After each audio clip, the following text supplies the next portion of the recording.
आणि विद्यार्थी मित्रांनो, मला सर्वात पहिल्यांदा तुम्हाला सर्वांचं अभिनंदन करायचं आहे की त्यांच्या नावाने स्थापन असलेल्या शाळेमध्ये तुम्ही आज सर्वजण विद्यार्थी म्हणून शिकत आहात.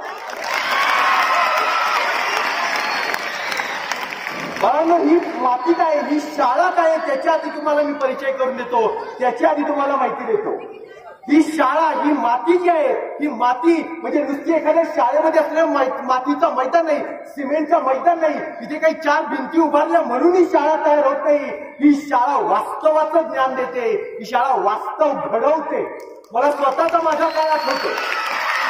ज्या शाळेमध्ये, ज्या मातीमध्ये मी लोळलो, खेळलो, मळलो, जडलो, घडलो, वाढलो आणि थोडाफार बिघडलोय, ती ही माझी शाळा. ज्यावेळी या इमारतीच्या आतमध्ये मी प्रवेश करत होतो तेव्हा पहिल्यांदा त्या पायरीवर मी नतमस्तक झालो आणि मग आतमध्ये प्रवेश केला. कारण विद्यार्थी म्हणून पुढे बसलेल्या विद्यार्थ्याला व्यासपीठावर प्रमुख पाहुणे म्हणून बोलवले आहे ते या शाळेने. बाळांनो, ही शाळा काय करू शकते तुम्हाला मी माझ्या बॅचमध्ये फक्त 2-3 उदाहरणं सांगतो आणि मग आपण या विषयाकडे बोलूया. लक्षात घ्या, इथे फक्त पुस्तकाचं अध्यापन नाहीये, इथे फक्त पुस्तकाचं शिक्षण नाहीये, ते प्रॅक्टिकल नॉलेज आहे. इथे वास्तव आयुष्यात कसं जगायचं हे शिकवणारी ही शाळा आहे. ही शाळा, इथला परिसर, इथलं वातावरण आणि त्याच्यामध्ये स्वतःला कसं घडवायचं, कसं घडायचं, कसं वाढायचं, कसं जडवायचं हे सगळं शिकवणारी ही शाळा आहे. तुम्हाला 1-2 उदाहरणं फक्त सांगतो. आमच्या बॅचमधला एक विद्यार्थी, त्यांनी ठरवलं की 12वी झाल्यानंतर मला MBBS करायचं, ते BJ मेडिकल कॉलेजमधून करायचं. त्या वर्षी ऍडमिशन झालं नाही. दुसऱ्या वर्षी परत प्रयत्न केला, तेव्हाही झालं नाही. तिसऱ्या वर्षी प्रयत्न केला, तेव्हाही झालं नाही. चौथ्या वर्षी प्रयत्न केला, तेव्हाही झालं नाही. त्याला सांगण्यात आलं, अरे वेडेपणा करू नकोस, काहीतरी BDS, MBBS, BMS, BHMS काहीतरी मिळेल तुला, वेडेपणा करू नकोस. पण त्याने त्याचा हट्ट सोडला नाही. सगळे वेड्यात काढत होते, पण या वेड्याने इतिहास घडवला. 5 वर्ष काम केलं आणि MBBS कॉलेजमधून केलं.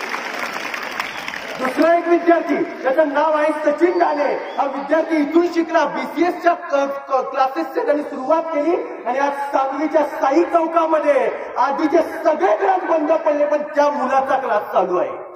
तो इथला विद्यार्थी. तिसरा विद्यार्थी किरण बर्डे, की जो विद्यार्थी पोलीस म्हणून दाखल झाला, पण त्याच्यानंतर एक सिक्युरिटी एजन्सी आणि त्याचसोबत एक खानावर सुरू करून त्याचा आज व्यवसाय संपूर्ण पुण्यामध्ये फिरतोय. तो या शाळेचा विद्यार्थी. आणखी एक उदाहरण देतो. भाऊसाहेब आपलं हे नाव आहे. साम टीव्ही, जय महाराष्ट्र टीव्ही या टीव्हीवरती राजकीय विश्लेषक म्हणून तुम्ही त्यांना पाहत असाल, तो या शाळेचा विद्यार्थी. कारण ही शाळा काय करू शकते, काय घडू शकते. जेव्हा मी या शाळेमध्ये होतो तेव्हा लक्षात आलं, तेव्हा जिथून शाळा संपल्याच्या नंतर घरच्यांनी मला विचारलं, तुला काय करायचं आयुष्यामध्ये. मी सांगितलं शिक्षक व्हायचंय. आईने सांगितलं माझी इच्छा होती की तू डॉक्टर व्हा, पण मी सांगितलं नाही आई मला शिक्षक व्हायचंय. पण शेवटी आईची इच्छा तोडेल तो मी कसला, तो पुत्र कसला. भारत मातेचे सुपुत्र असणाऱ्या व्यक्तींच्या कथा मी लोकांना सांगत होतो. व्याख्याने द्यायला सुरुवात केली होती आणि स्वतःच्या मातीचे शब्द पाळू शकणार नाही, तो पुत्र कसला. आणि मग नंतर सुरुवात केली आणि नंतर 12 वर्ष सलग पूर्ण झाली आणि आता मी PhD ला ऍडमिशन घेतले आणि आईला जाऊन सांगितलं, आई तुझी इच्छा होती ना मी डॉक्टर व्हावं, आज मी डॉक्टर होतोय.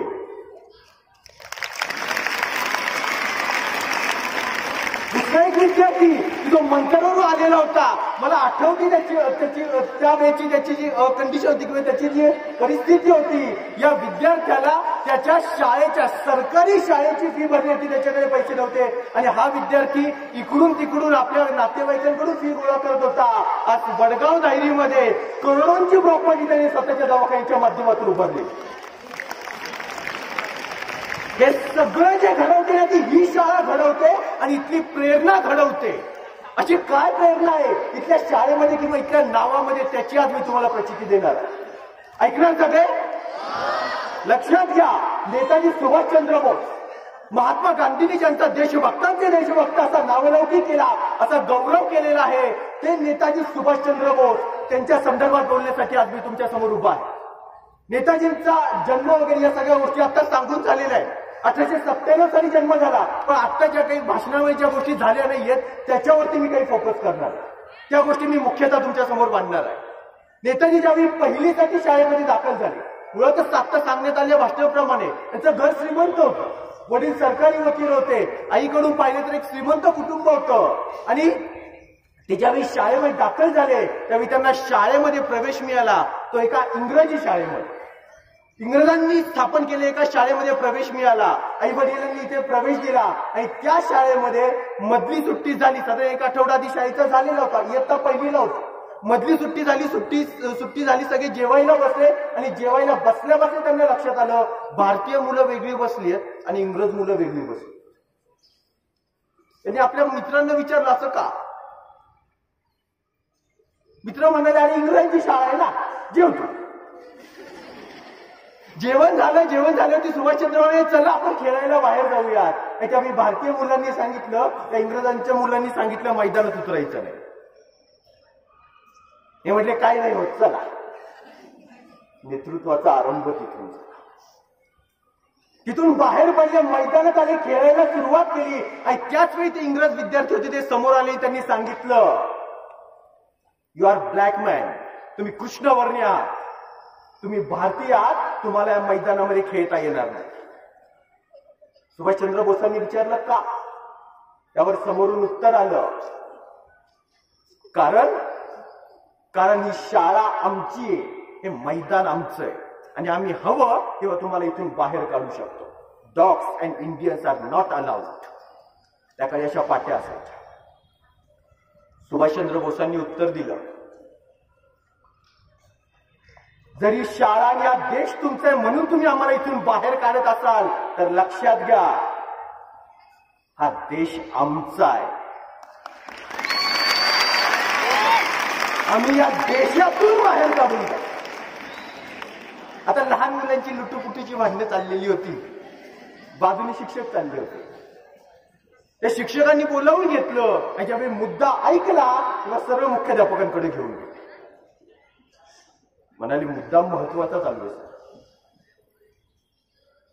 मुख्याध्यापकांनी जानकीदासांना बोलावून घेतलं आणि सांगितलं तुमचा मुलगा म्हणजे निखारा आहे, निखारा. त्याला व्यवस्थित सांभाळून ठेव. नंतर या निखाऱ्याने जर का ठिणग्या पेटवायला सुरुवात केली ना तर या देशात वनवा भडकवल्याशिवाय राहणार नाही. जानकीदासांनी आपल्या मुलासाठी म्हणून प्रयत्न करायला सुरुवात केली. त्यांच्यासाठी शिक्षण द्यायला, त्यांना आवरायला, देशभक्तीचे जे काही बाळकडू त्यांच्यामध्ये लहानपणापासून पोचले होते त्यापासून थोडंफार अलिप्त करायला सुरुवात केली. कारण आई वडिलांची इच्छा असते आपल्या मुलाने सुखात, आनंदात, ऐश्वर्यात राहावं, ऐश्वर्यात जगावं. पण करणार काय. एवढे मोठे श्रीमंत होते, एवढा मान मरातब होता, सगळ्या बंगालमध्ये, कलकत्त्यामध्ये मान मरातब होता आणि हा सगळा मान मरातब होता तो आपल्या मुलाच्या वाटेला यावं अशी त्यांची इच्छा होती. पण नेताजी मात्र त्या मार्गाने गेलेच नाहीत. आणि सुभाषचंद्र यांच्या मनामध्ये प्रश्न उभा राहायचा नेमकं चाललंय काय. हा देश कुणाचा. ही मातृभूमी भारतीयांची आणि राज्य इंग्रज करणार. पण मी कोण. मी भारतीय आहे की इंग्रज आहे. जाऊ दे, शेवटी बदल्यातला काहीच नको. आणि वयाच्या 15व्या वर्षी संन्यास घेतला. 15 वर्ष वय म्हणजेच इयत्ता 9वीच्या मुलाचं आहे. तिथं कोणी 9वीचे 9वीच्या मुलांचं वय असताना यांनी संन्यास घेतला. आपलं घरदार, आई वडील, भाऊ बहीण, कुटुंब सगळं सोडून दिलं. अंगावर भगवी वस्त्र परिधान केली, खांद्यावरती एक झोळी टाकली आणि भिक्षा मागत जगायला सुरुवात केली. वय वर्ष 15 असतात. बाहेर पडले. पण पुढे त्यांना विचार मनामध्ये आला की जर या सगळ्यातून मी बाहेर पडलो तर मी स्वतंत्र होईल. माझ्या देशवासियांचं काय. आणि म्हणून ते पुन्हा एकदा आपल्या शाळेमध्ये दाखल झाले, पुन्हा घरी आले, संन्यासत्व सोडलं आणि पुन्हा त्यांनी शिक्षण घेतलं. आई वडिलांनी शिक्षणासाठी पुढे इंग्लंडमध्ये पाठवलं. आणि जसं आता थोड्या वेळापूर्वी उल्लेख करण्यात आला ICI ही पदवी त्यांनी मिळवली. लक्षात घ्या आजच्या काळामध्ये जर का UPSC मधील IAS ही पदवी आहे. IAS याचा अर्थ तुम्ही लक्षात घ्या, अख्खा जिल्हा त्या माणसाच्या हाताखाली असतो. जिल्हाधिकारी ही पदवी, ही पोस्ट ही सर्वात उच्च पोस्ट आहे जी सरकारी नोकरीमध्ये मिळू शकते. तशा पद्धतीची जी पोच होती, ज्यासाठी आजच्या काळातली जी परीक्षा आहे त्यासाठी 4-5 वर्ष मुलं कष्ट घेतात, आपलं घरदार सोडतात, पुण्यामध्ये येतात, कुठे एखादी छोटीशी खानावळ लावतात, एका वेळेचं जेवण लावतात, सकाळी पोहे आणि चहा घेतात, दुपारी कुठेतरी चहा घेऊन भूक मारतात आणि संध्याकाळचं एका वेळेचं जेवण करून जे 4-5 वर्ष कष्ट घेतात त्यांना मिळाली तर मिळू शकते अशी ही पोस्ट. ती पदवी नेताजी सुभाषचंद्र बोस यांनी फक्त पहिल्याच वर्षी मिळवली आणि साधी दिली नाही, डायरेक्ट देशात 4थ्या क्रमांकावर.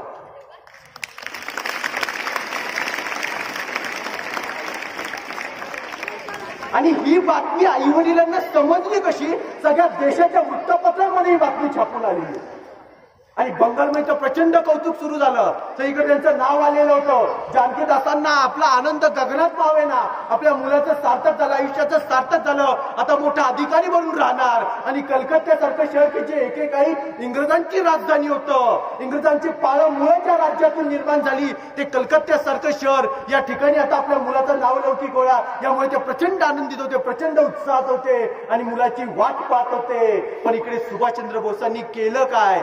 त्यांनी रवींद्रनाथ टागोरांशी संपर्क साधला आणि सांगितलं, मला देशकार्य करायचं आहे. रवींद्रनाथ टागोर म्हणाले, तुम्हाला जर का देशकार्य करायचं असेल तर तुम्ही मुंबईमध्ये जावा आणि मुंबईमध्ये असणाऱ्या महात्मा गांधींची जाऊन भेट घ्या. 1921 साली जुलै महिन्यामध्ये महात्मा गांधी मुंबईत होते. आई वडील कलकत्त्यामध्ये वाट पाहतायत आणि यांचं विमान मुंबईकडे वळलं. महात्मा गांधींची भेट घेतली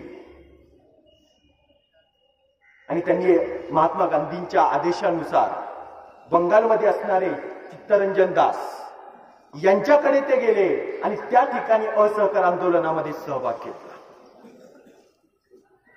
लक्षात घ्या, या ठिकाणी एक अत्यंत महत्वाची गोष्ट आहे. जेव्हा मी माझ्या वर्गामध्ये ही गोष्ट सांगत होतो त्यावेळी एका लहान मुलीने, 5वीच्या मुलीने मला प्रश्न विचारला, तर त्यांना पोस्ट नकोच होती तर त्यांनी मिळवली कशा? खरी गोष्ट ही आहे, खरी गंमत ही आहे की कोल्ह्याला द्राक्ष आंबट असं नकोय, मला मिळत नाही द्राक्ष म्हणून ती आंबट आहे अशी भावना नको. हे मला मिळालंय, हे मिळवण्याची पात्रता आहे माझी, पण मी लाथाडतोय ही धमक त्या व्यक्तीमध्ये असायला. आणि सुभाषचंद्र बोसांनी हीच गोष्ट केली, ते म्हणजे त्यांनी ते पद होतं ते बाजूला सारणारी जाहीर करून टाकलं. इंग्रजांच्या आयुष्यभर गुलामी करून सुखात ऐश्वर्यात राहण्यापेक्षा आयुष्यभर कैदेत तुरुंगात राहील पण स्वतंत्र भारतासाठी झुंजले. आणि त्यानंतर चित्तरंजन दासांच्या सोबत कामाला सुरुवात केली. पहिलाच झटका बसला. मुलगा आला होता, तो एक UPSC-ICIचा अधिकारी म्हणून आलेला होता, अख्खा जिल्हा त्यांच्या ताब्यामध्ये असायला हवा होता. पण जर त्यांनी ते पद मिळवलं असतं तर एखाद्या तुरुंगाकडे गेले तर तुरुंगाचा जो सर्वात मोठा अधिकारी असतो त्यांनी बाहेर येऊन त्यांच्या गाडीचा दरवाजा उघडला असता. ते पद नाकारलेले नेताजी होते, पण यांनी केलंय काय? अशा पद्धतीने असहकार आंदोलनात सहभाग घेतला की अशा एका तुरुंगामध्ये जाऊन बसले. 6 महिन्यांचा तुरुंगवास झाला, हा पहिला तुरुंगवास. आणि यानंतर 1922 मध्ये एक घटना घडली की ज्याच्यामुळे असहकार आंदोलन गांधीजींना मागे घ्यावं लागलं. गांधींनी सांगून टाकलेलं होतं की संपूर्ण देशाने जर मला पाठिंबा दिला तर 1 वर्षात या देशाला स्वातंत्र्य मिळेल. पण उत्तर प्रदेशच्या चौरी जवळ या ठिकाणी 22 पोलीस सत्याग्रहींनी जाळून खाक केले, पोलीस स्टेशन जाळून टाकलं, माणसं मारली गेली आणि त्यामुळे नाराज होऊन त्यांनी आंदोलन मागे घेतलं.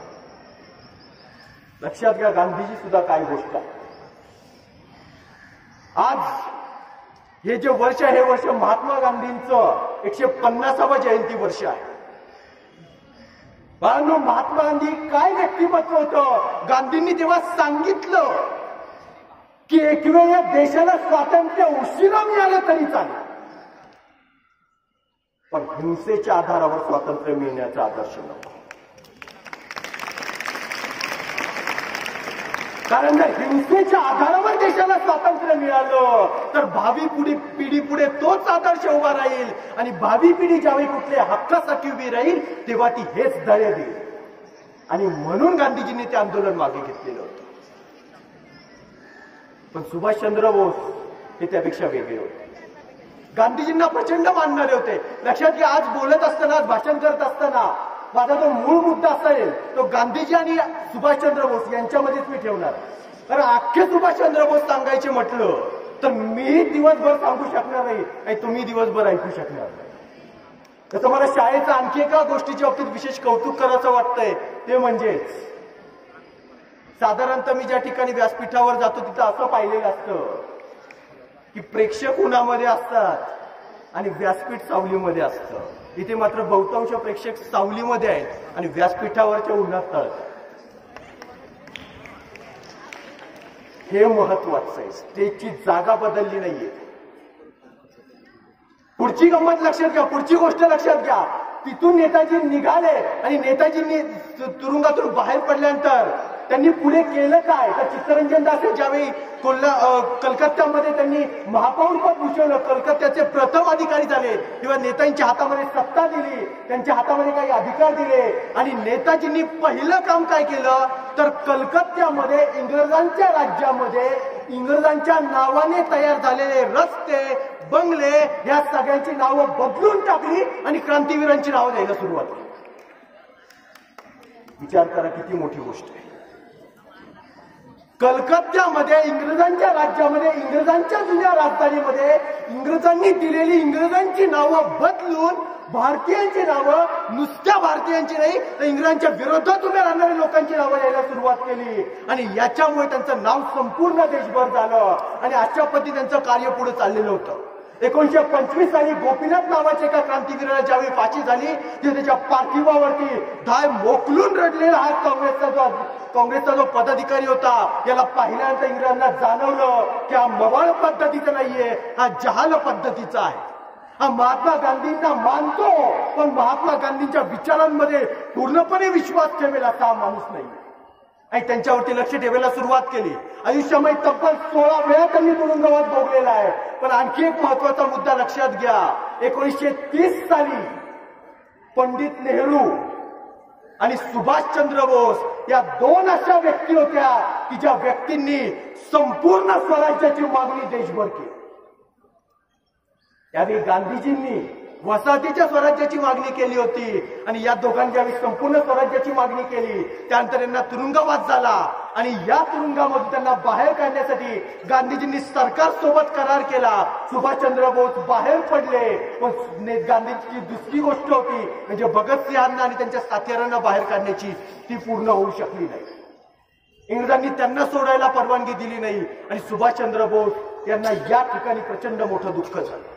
गांधींसोबतचे त्यांचे मतभेद होते, ते मतभेद इथे पुढे यायला लागले आणि इंग्रजांनी पुढची गोष्ट ठरवली की या ठिणगीचा मनवा भडकायला लागलेला आहे, याला आपल्याला बाहेर काढलं पाहिजे, नाहीतर भारत जाळल्याशिवाय राहणार नाही. त्यांना भारतातून बाहेर काढलं आणि युरोपला पाठवलं.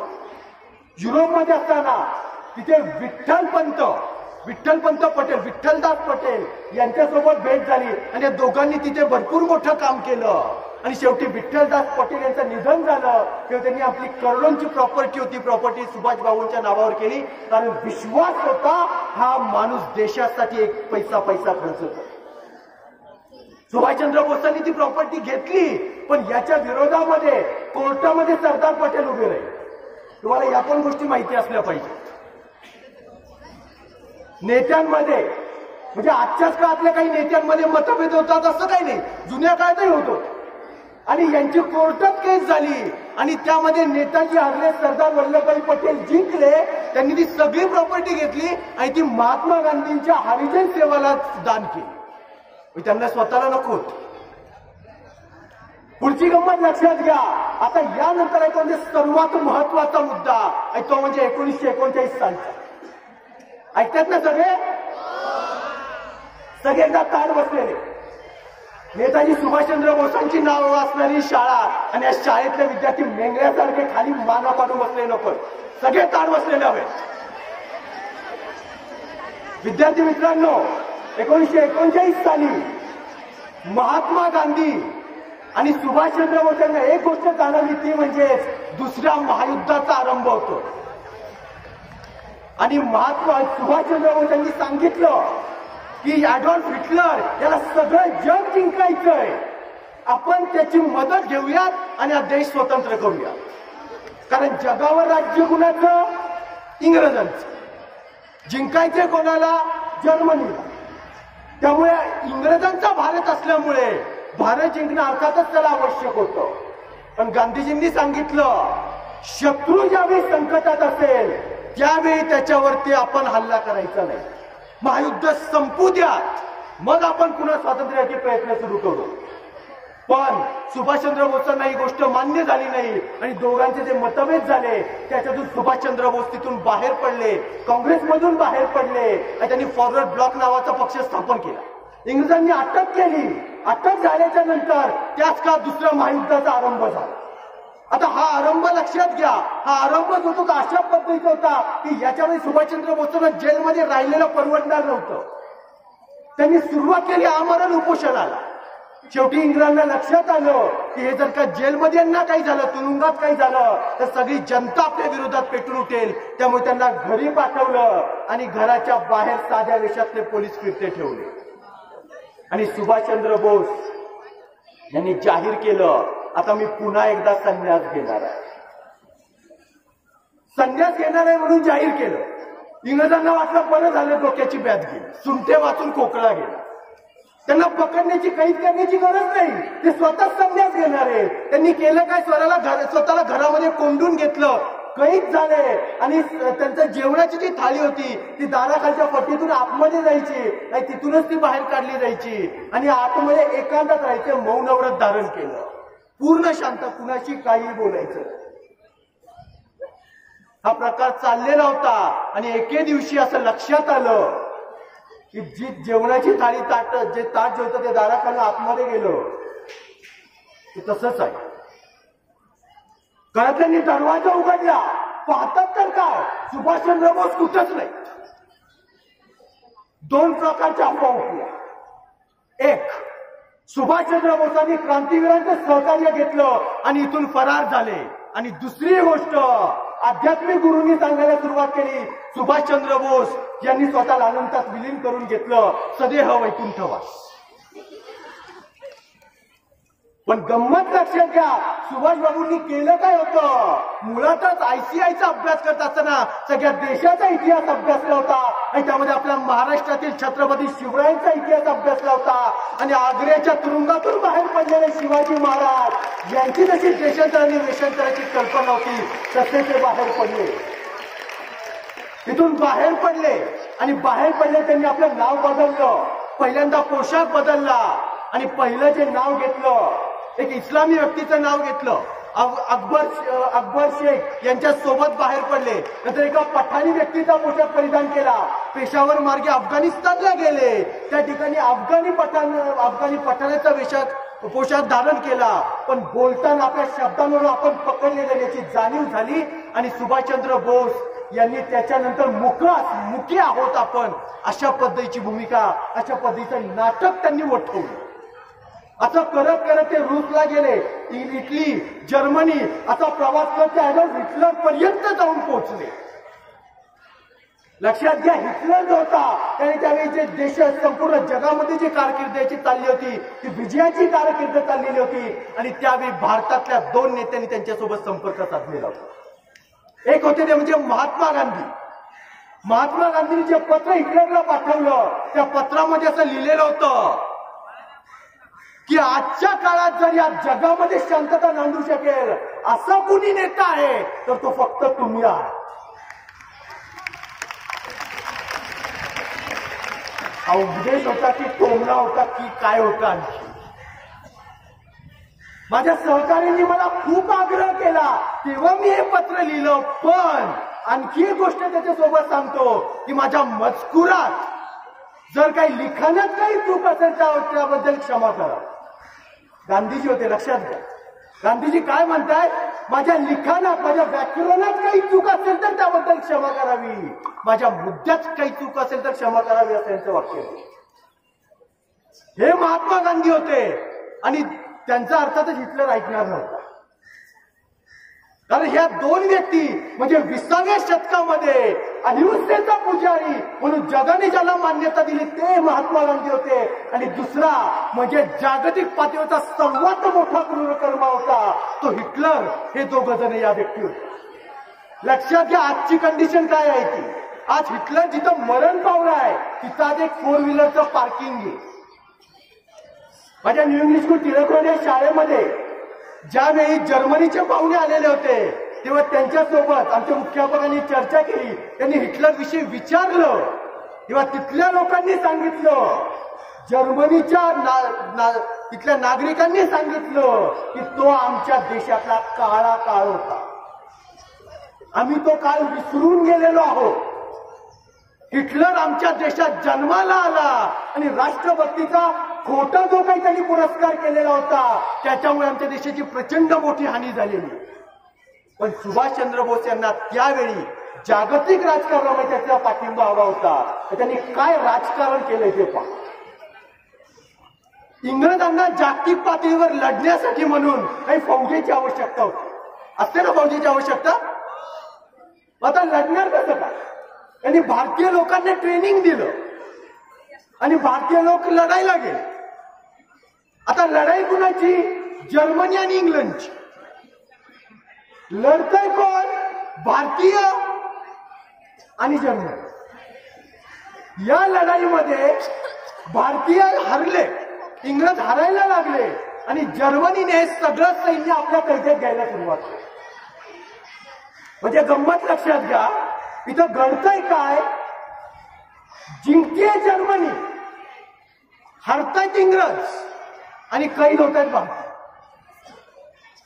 कारण भारतीय सैन्य इंग्रजांकडून लढत होतं. आणि हे जे सगळं कैद झालेलं सैन्य होतं हे सैन्य नाहीतरी जर्मनीसाठी बिनकामाचं होतं. नेताजींनी सांगितलं हे सैन्य तुम्ही मला द्या, मी इंग्रजांच्या विरोधात उभा. आणि हे सगळं सैन्यांनी गोळा करायला सुरुवात केली. त्यावेळी रासबिहारी बोस यांनी विदेशामध्ये जाऊन त्यांनी एक संघटना स्थापन केलेली होती आणि या संघटनेचं नेतृत्व करायला नेताजींना बोलावलं आणि नेताजी त्या ठिकाणी गेले. संघटनेचं नेतृत्व हातात घेतलं आणि त्यानंतर त्यांनी जी संघटना उभी केली. त्या संघटनेची चर्चा संपूर्ण जगभर झाली. ती संघटना म्हणजेच आझाद हिंद सेना. आता तो पक्ष नव्हता, आता ती संघटना नव्हती, आता ते सैन्य होतं. आणि हे सैन्य घेऊन नेताजी निघाले. म्हणजे हिटलरची काही इच्छा नव्हती का नेताजींना मदत करायची. हिटलर म्हणजे मदत याची टिकमार्क ऍक्टिव्हिटी चाललेली. टिकमार्क म्हणजे काय. तुम्हाला सांगितलं की समजा एखादा अभ्यास पूर्ण करून घ्या तर मोठे प्रश्न असतात. प्रश्न लिहायचा आणि खाली एका वाक्यात उत्तर लिहायचं. हे जर आपण घेतलं ते टिकमार्क ऍक्टिव्हिटी. मी स्वाध्याय पूर्ण केला. त्याला अर्थ काही नसतो. तसं म्हणजे जिथं 500 शस्त्रांची गरज असेल तिथं 5 शस्त्र द्यायची. अशी जर्मनीकडून अशी त्याच्यावर हिटलरकडून सहाय्य होत होतं. आणि या सगळ्या परिस्थितीमध्ये नेताजींनी त्यांचं शेवटी मदत होती ती मिळेल तेवढी घेतली. पुढे इंडोनेशिया गाठलं आणि त्याच्यानंतर हे सगळं सैन्य घेऊन अंदमान आणि निकोबारवरती हल्ला केला. ही दोन्ही बेटे इंग्रजांच्या ताब्यातून जिंकून घेतली आणि त्याला शहीद आणि स्वराज्य हे नाव दिलं. देशाचा स्वातंत्र्य दिन म्हणून त्यांनी 26 जानेवारी हा दिवस साजरा करायला सुरुवात केली. सिंगापूरच्या रंगून या ठिकाणी त्यांनी देशाचा ध्वज फडकावला आणि शेवटी इम्फाळमध्ये येऊन पोहोचले. इम्फाळमध्ये ज्यावेळेस ते आलेले तिथून पुढे हे सैन्य मागे व्हायला सुरुवात झाली, पिछाट व्हायला सुरुवात झाली. आणि त्यानंतर नेताजींना लक्षात आलं की आपल्याला फार काळ आता तग धरता येणार नाहीये. पण लक्षात घ्या हा काळ काय होता ते. यावेळी जर्मनी रशियामध्ये हरला होता. अमेरिकेने हिरोशिमा आणि नागासाकीवर अणुबॉम्ब केलेले होते आणि हे स्फोट झाल्याच्या नंतर हिटलरने आत्महत्या त्याच्यापूर्वी केलेली होती. मुसोलिनी हरलेला होता. सगळं जग हरलं पण इंग्रजांना अख्ख्या देशामध्ये अख्ख्या जगामध्ये फक्त आझाद हिंद सेना जिंकत होती. शेवटी नेताजींचं 18 ऑगस्ट 1945 या दिवशी एका विमान प्रवासामध्ये नेताजी निघाले आणि त्यांचं ते विमान कुठं गेलं हे आजपर्यंत कुणाला समजलं. वेगवेगळे जागतिक अहवाल तयार झाले की त्यांचं त्याच वेळेस निधन झालं. काही लोकांनी म्हटलं की ते पुन्हा जिवंत होते, हयात होते. त्यांनी देशकार्याचं पुन्हा शांततेत देशकार्य केलं. परंतु नेताजी त्यानंतर कुठे गेले ते वास्तव मी तुम्हाला आत्ताच सांगणार. ऐकतायत ना सगळे? लक्षात घ्या, जागतिक पातळीवरती असा इतिहास आहे की नेताजी त्यानंतर कुठे गेले आणि त्यांचं काय झालंय कुणालाही माहिती नाहीये. पण ते रहस्य मी आज तुमच्या समोर उघड करणार. नेताजी सुभाषचंद्र बोस त्या विमान प्रवासासाठी निघाले. नंतर 3-4 भारताचे अहवाल तयार झाले.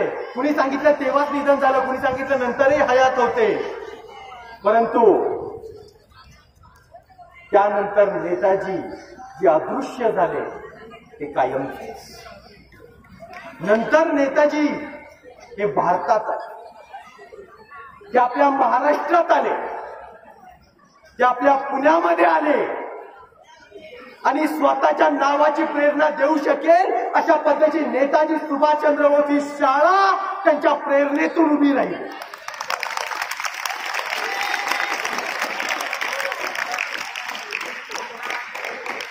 नेताजींचं आयुष्य याच्या संदर्भातील एक फक्त शेवटचा मुद्दा सांगतो आणि मी थांबतो.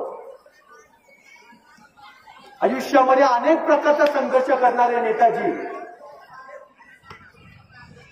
त्यांचे ज्यांच्या सोबत सर्वात जास्त मतभेद होते ते महात्मा गांधी, पण त्यांना सुद्धा राष्ट्रपिता या नावाने पहिल्यांदा नेताजींनी संबोधलेलं होतं. आणि नेताजींच्या जीवनातील शेवटचा जो प्रसंग मला तुम्हाला सांगायचा तो म्हणजे 1992-93 या सालामध्ये भारतरत्न या पुरस्कारासाठी नेताजींची निवड करण्यात आली. पण मरणोपरांत द्यायचं की हयात असताना द्यायचं याच्यावरती निकाल होऊ शकला नाही आणि त्यामुळे दिलेला भारतरत्न पुरस्कार नेताजींच्या नावावरून पुन्हा माघारी घेण्यात आला. अशा पद्धतीने माघारी घेण्यात आलेला भारतरत्न हा सुद्धा भारतातला एकमेव भारतरत्न. आपल्या जीवनामध्ये सर्व प्रकारचं सौख्य आणि ऐश्वर्य असतानाही या सगळ्यापासून दूर जाऊन देशकार्यासाठी स्वतःचं संपूर्ण आयुष्य खर्ची घालणाऱ्या नेताजी सुभाषचंद्र बोस यांना मी सर्व शेवटी पुन्हा एकदा अभिवादन करतो आणि इथेच थांबतो. धन्यवाद.